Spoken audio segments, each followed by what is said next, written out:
Hey, what is up? You're listening to Dosage on WHCL 887 FM, broadcasting live from the bustling metropolis of Clinton, New York. I am Davidson. Across the boards from me is K-Tron. And special guest in the studio, ATM. Oh yeah, this is a really awesome show. Hope you guys enjoy it. Okay, let's start off with the news of the world. That's the news jingle. That's news.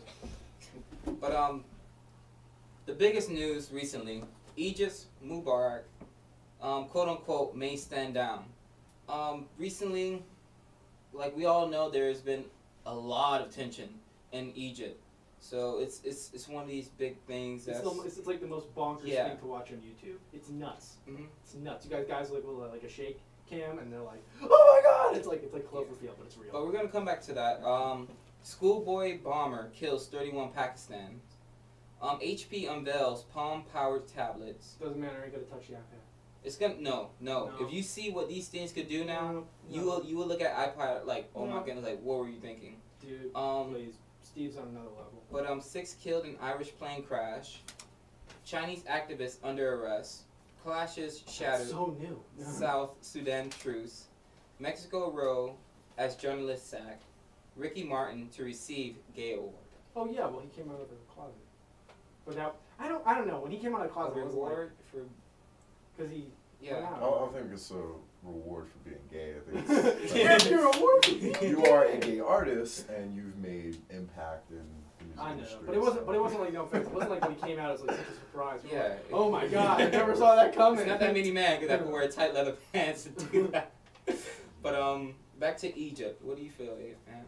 I mean, the revolution will be televised. I mean, that's the world we're living in. I don't think this is necessarily a new phenomenon. Like, oh my goodness, people are taking to the streets and are trying to get their, president or dictator or prime minister out of office. Like, this is definitely something that's occurred, I think, in Turkey, Tunisia, like a lot of different places. A little bit of Iran too. It's just, I think the fact that people are overhyping it right now is because of the fact that we do have media outlets like Twitter and YouTube where people can actually show you a first-person perspective on what's going on. And like, that's something you definitely appreciate as a viewer. I think the reason why we're like putting so much emphasis on it is because it's a country that's going for a dictatorship to democracy. And like having a country, it was a country that's been stable. It's up in the air, man. It's been a country that's been stable for so long. One of the most countries that's been stable. So like with this happening, it's crazy. Dude, it ain't over till the fat ladies thing. Yeah, I said that in '79 about Iran, and look how that turned out. Well, here's the thing. Like, I'm a Jew, so I was like, oh my God! Constitutionally, Egypt is not a dictatorship. It's actually, it's a democracy. It's just that Mubarak but the president is like an oligarch, and he basically runs exactly. Like, he has, like,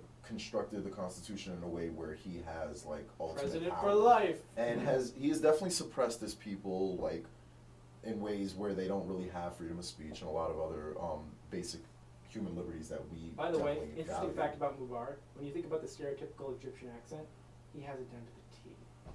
To the T. But how do you feel about the prime minister? What about the prime minister? About what he said in regards to the... Well, the thing is, he's been flip-flopping, like, constantly in the past week. Like, at first he said he will step down, he won't run for re-election. Then he said he's going to have, I think, his son or somebody close to him run for president. Now, I heard in the news yesterday that he plans on rewriting the Constitution. He's just scared to death. He's just moving around. He's just dancing. But I mean, my issue is, it's funny because I'm in U.S. foreign policy right now. We've been talking about the hypocrisy that the United States has actually gone through. This has been essentially an autocratic leader that we've supported in the last 30 years who has outright suppressed his people and hasn't actually promoted democracy in his nation, but we've been his ally for the last 30 years. We've supported him. We've given him weapons. But